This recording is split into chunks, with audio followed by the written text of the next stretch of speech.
Hi students. आज के lecture में हम डिसोल्यूशन ऑफ पार्टनरशिप फर्म इस चैप्टर को सीखने वाले हैं। क्योंकि ये पार्टनरशिप से रिलेटेड टॉपिक है तो इसलिए हमें इंडियन पार्टनरशिप एक्ट 1932 के कुछ रूल्स जो डिसोल्यूशन ऑफ पार्टनरशिप फर्म से रिलेटेड होंगे वो भी हमें इस चैप्टर में देखने को मिलेंगे। तो चलिए इस चैप्टर में हमें क्या सीखने मिलने वाला है वो पहले देख लेते हैं। सबसे पहले डिसोल्यूशन का मतलब क्या होता है, फिर डिसोल्यूशन होने का कारण को हम जानेंगे। उसके बाद dissolution of partnership and dissolution of partnership firm के बीच में जो डिफरेंस है उसको अंडरस्टैंड करेंगे। उसके बाद अकाउंटिंग ट्रीटमेंट और अकाउंटिंग प्रोसीजर्स में क्या स्टेप्स हमें फॉलो करना है, किन सिचुएशंस पर कौन से जर्नल एंट्रीज रिकॉर्ड होंगे और किन किन लेजर अकाउंट्स हमें ओपन करने पड़ेंगे, ये सब देखेंगे। और लास्ट में डिसोल्यूशन ऑफ पार्टनरशिप फर्म से रिलेटेड प्रैक्टिकल सम्स हमें कैसे सॉल्व करने हैं ये भी सीखने वाले हैं। What is dissolution? Dissolution means to wind up और क्लोज डाउन। इसका मतलब परमानेंट एंड ऑफ पार्टनरशिप और पार्टनरशिप फर्म।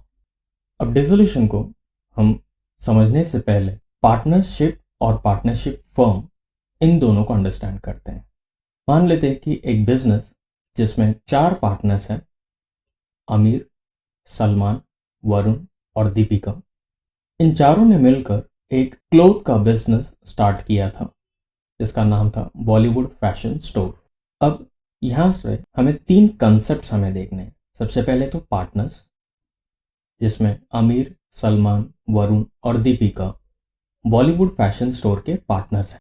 पार्टनरशिप ये टर्म आपको ये बताता है कि आमिर, सलमान, वरुण और दीपिका के बीच में बिजनेस रिलेशनशिप को हम पार्टनरशिप कहते हैं। And last, partnership firm. Partnership firm इन चारों पार्टनर्स को मिलकर जो बिजनेस बना, बिजनेस को हम पार्टनरशिप फर्म नाम देते हैं, जैसे कि Bollywood fashion store. When the business relations among the partners in a partnership firm comes to an end, it is known as dissolution of partnership. अगर पार्टनर्स लोग के बीच का बिजनेस रिलेशन अगर सिर्फ खत्म होता है तो उस टाइप के डिसोल्यूशन को हम कहते हैं डिसोल्यूशन ऑफ पार्टनरशिप। जैसे कि हमारे एग्जाम्पल में 4 पार्टनर्स थे, उनमें से एक पार्टनर वरुण अगर बिजनेस छोड़कर जाता है तो 4 पार्टनर्स के बीच का एग्रीमेंट को कैंसिल करके बचे हुए 3 पार्टनर्स नया एग्रीमेंट बनाएंगे और इस सिचुएशन को हम कहते हैं डिसोल्यूशन ऑफ पार्टनरशिप। बचे हुए 3 पार्टनर्स अपना बिजनेस कंटिन्यू करेंगे। When one or more partners decides to close a partnership business, it is known as dissolution of partnership firm. अब यहां पर उसी एग्जाम्पल को हम फिर से देखते हैं जो 4 पार्टनर्स वाला था। अब उन 4 पार्टनर्स में से कोई एक या 2 पार्टनर्स ये डिसाइड करते हैं कि हमें बॉलीवुड फैशन स्टोर कंप्लीटली बंद कर देना है, तो ऐसे सिचुएशन को हम नाम देते हैं dissolution of partnership firm. Dissolution of partnership में सिर्फ रिलेशनशिप खत्म होता है, बिजनेस कंटिन्यू होगा बचे हुए पार्टनर से। और डिसोल्यूशन ऑफ पार्टनरशिप फर्म में पूरा बिजनेस का एंड हो जाता है। तो हमारा टॉपिक इसी कंसेप्ट के ऊपर है, डिसोल्यूशन ऑफ पार्टनरशिप फर्म, यानी एक बिजनेस को पूरी तरीके से बंद हो जाना। Section 39 of Indian partnership Act 1932 states that the dissolution of a partnership between all the partners of the firm is called the dissolution of a firm.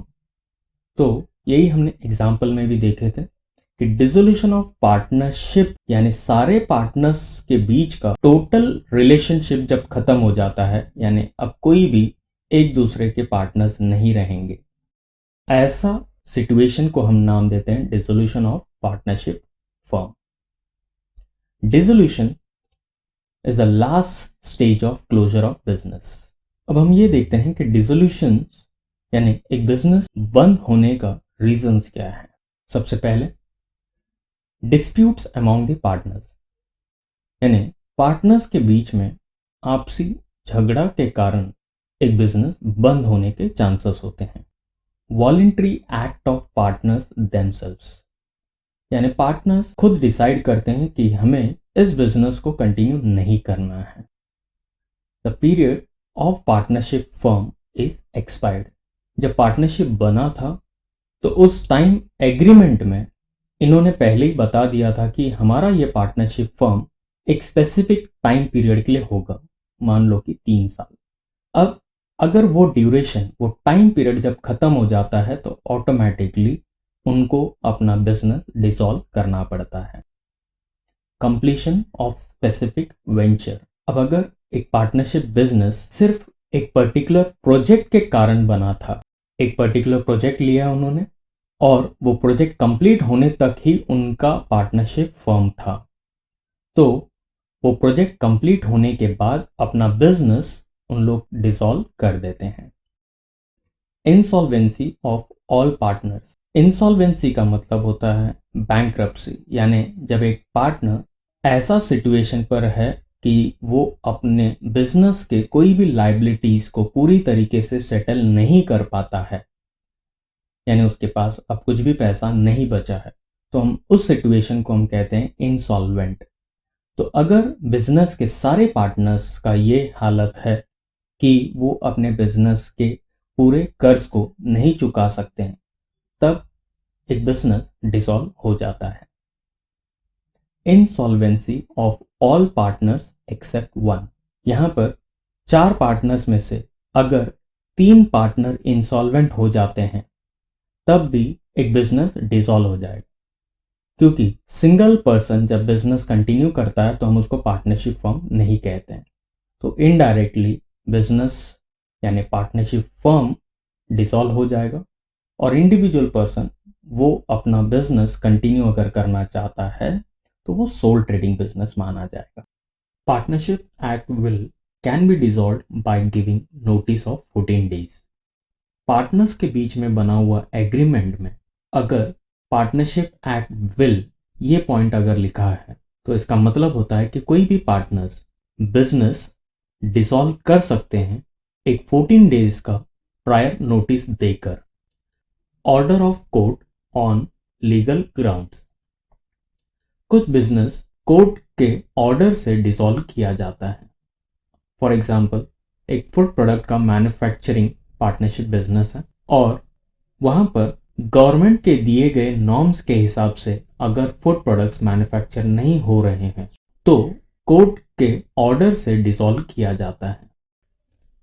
If any partner becomes of unsound mind, अगर business में कोई एक partner का मानसिक स्थिति ठीक नहीं रहा तो उस समय हम बिजनेस को डिसॉल्व कर सकते हैं। तो नेक्स्ट, डिसोल्यूशन ऑफ पार्टनरशिप और डिसोल्यूशन ऑफ फर्म यानी डिसोल्यूशन ऑफ पार्टनरशिप फर्म के बीच का डिफरेंसेस हम देखेंगे। Dissolution of partnership, it may और may not involve dissolution of firm, यहां पर पार्टनरशिप के डिसोल्यूशन पर फर्म का डिसोल्यूशन तो वैसे कभी होता नहीं है, पर अगर कोई मेन पार्टनर बिजनेस छोड़कर चले जाए या मेन पार्टनर का डेथ हो जाए तो बाकी पार्टनर्स डिसाइड कर सकते हैं कि उन्हें अपना बिजनेस को कंप्लीटली बंद करना है या कंटिन्यू करना है, और अगर बिजनेस कंटिन्यू नहीं करते हैं तो डिसोल्यूशन ऑफ फर्म हो जाता है। इसलिए यहां पर वर्ड दिया गया है मे और may not. Dissolution of partnership firm में वैसे तो बिजनेस टोटली बंद हो जाता है, और अगर बिजनेस टोटली बंद हो गया तो पार्टनर्स के बीच का रिलेशनशिप दैट इज पार्टनरशिप भी खत्म होगा। तो इसलिए डिसोल्यूशन ऑफ पार्टनरशिप फर्म पर डिसोल्यूशन ऑफ पार्टनरशिप ऑटोमेटिकली हो जाता है। डिसोल्यूशन ऑफ पार्टनरशिप में बिजनेस नॉर्मली कंटिन्यू होगा बस रिमेनिंग पार्टनर्स यानी जो पार्टनर्स अब बिजनेस कंटिन्यू करना चाहते हैं उनके बीच में एक नया एग्रीमेंट बनेगा। डिसोल्यूशन ऑफ पार्टनरशिप फर्म में बिजनेस टोटली डिसकंटिन्यू हो जाते हैं यानी वहां पर बिजनेस कंप्लीटली बंद हो जाता है। डिसोल्यूशन ऑफ पार्टनरशिप में एसेट्स और लायबिलिटीज का रीवैल्यूएशन होगा और उस वैल्यू का प्रॉफिट और लॉस हम एक अकाउंट में ट्रांसफर करते हैं जिसका नाम है revaluation account. Dissolution of partnership firm में हम सारे एसेट्स को सेल आउट करके उस पैसे से लायबिलिटीज को सेटल करते हैं और ये सारे एसेट्स और लायबिलिटीज हम एक रियलाइजेशन अकाउंट में ट्रांसफर करते हैं। डिसोल्यूशन ऑफ पार्टनरशिप में बिजनेस कंटिन्यू होने के कारण जो रिकॉर्ड्स हमने ऑलरेडी मेंटेन किए हैं यानी जो बुक्स ऑफ अकाउंट्स मेंटेन्ड है हम उसी बुक्स ऑफ अकाउंट्स को कंटिन्यू करते हैं। डिसोल्यूशन ऑफ पार्टनरशिप फर्म में बिजनेस कंप्लीटली बंद हो जाने के कारण जितने भी हमारे रिकॉर्ड्स थे यानी बुक्स ऑफ अकाउंट्स थे उन सारे बुक्स ऑफ अकाउंट्स के लेजर अकाउंट्स हमें क्लोज करने पड़ते हैं। Accounting treatment and a settlement of accounts on dissolution of a firm. When a firm is dissolved, all assets are realized and the proceeds from it are to be paid for the liabilities of the partnership firm. एक business जब totally बंद हो जाता है तो उस business के सारे एसेट्स को हम रियलाइज करते हैं यानी सेल करते हैं और उस पैसे को लेकर हम बिजनेस के सारे लायबिलिटीज को पे ऑफ करते हैं। According to Section 48 of the Indian Partnership Act 1932, the liabilities of partnership firm are to be paid in the following order. जब आप assets बेचकर liabilities पे करते हैं तो liabilities एक particular order में पे होना चाहिए। तो सबसे पहले हम realization expenses यानी dissolution expenses को हम पे करेंगे। उसके बाद external liabilities of the business यानी बिजनेस में ऐसे लायबिलिटीज हैं जो हमें बाहर वालों को पे करना है जैसे कि sundry creditors, bank loan, outstanding expenses. इन सारे लायबिलिटीज को पे करने के बाद फिर हम देखते हैं इंटरनल लायबिलिटीज यानी किसी पार्टनर ने अगर लोन दिया है बिजनेस को तो उस पार्टनर को लोन का अमाउंट दिया जाएगा और ये सब प्रोसीजर्स होने के बाद लास्ट में जो पैसा बच जाता है तब हम पार्टनर्स लोग का कैपिटल अमाउंट रिफंड करते हैं। Accounting procedures. The dissolution of partnership firm is to be studied under the following two heads. Accounting procedures में हमें दो पार्ट सीखने हैं। पहला है सिंपल डिसोल्यूशन और दूसरा dissolution under insolvency situation. Simple dissolution एक ऐसा सिचुएशन जहां पर बिजनेस के सारे पार्टनर्स सॉल्वेंट हैं। When all partners of partnership firm are solvent and they decided to dissolve the firm due to any reason, it is called simple dissolution. यानी business में अगर लायबिलिटीज ज्यादा है, बिजनेस के एसेट बेचकर जितने पैसे मिले थे उससे अगर बिजनेस के लायबिलिटीज पूरे सेटल नहीं हुए तो पार्टनर्स अपना पर्सनल एसेट बेचकर लायबिलिटी सेटल करता है और अगर अपना पर्सनल एसेट बेचकर लायबिलिटी सेटल हो जाता है तो हम उस सिचुएशन को हम बोलते हैं सॉल्वेंसी। तो यहाँ पर सारे पार्टनर्स सॉल्वेंट सिचुएशन पर है। इस मेथड में हमें 5 लेजर अकाउंट्स ओपन करने होते हैं। Realisation account, partners current account, partners capital account, partners loan account, cash और बैंक अकाउंट। इन 5 लेजर अकाउंट्स में से 3 लेजर अकाउंट्स इंपॉर्टेंट है। Realisation account, partners capital account और कैश और बैंक अकाउंट। इन 3 लेजर्स को हम हर एक सम में ड्रॉ करते हैं। बाकी के 2 लेजर्स पार्टनर्स करंट अकाउंट और पार्टनर्स लोन अकाउंट ये सिचुएशनल अकाउंट्स है यानी अगर आपके क्वेश्चन में पार्टनर्स करंट अकाउंट जब होगा तब आपके सॉल्यूशन में भी पार्टनर्स करंट अकाउंट ओपन होते हैं। सिमिलरली पार्टनर्स लोन अकाउंट जब आपके क्वेश्चन में होंगे तो आपको सॉल्यूशन में पार्टनर्स लोन अकाउंट ओपन करने हैं। बाकी 3 लेजर्स तो कंपलसरी है, हर एक सम में आपको वो ओपन करने पड़ते हैं। डिसोल्यूशन अंडर इंसॉल्वेंसी सिचुएशन, ये ऐसा सिचुएशन है जहां पर कोई ना कोई पार्टनर्स ऐसा सिचुएशन पर आ गया कि वो अपना बिजनेस का सारा लायबिलिटीज पे नहीं कर पाता है, यानी उसका पोजीशन इंसॉल्वेंट है। अब डिसोल्यूशन अंडर इंसॉल्वेंसी में हो सकते हैं बिजनेस में एक पार्टनर इंसॉल्वेंट हुआ है या 2 पार्टनर्स या बिजनेस के सारे पार्टनर्स इंसॉल्वेंसी। तो आपको टोटल 4 टाइप के सम्स होंगे।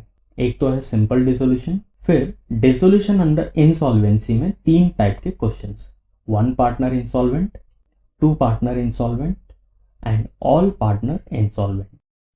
तो स्टूडेंट्स, नेक्स्ट लेक्चर में डिसोल्यूशन ऑफ पार्टनरशिप फर्म का क्वेश्चंस को हम अंडरस्टैंड करेंगे और उसे किस तरीके से हमें सॉल्व करने हैं हम ये भी सीखने वाले हैं। Till then, good bye, take care and please stay at home. Thank you.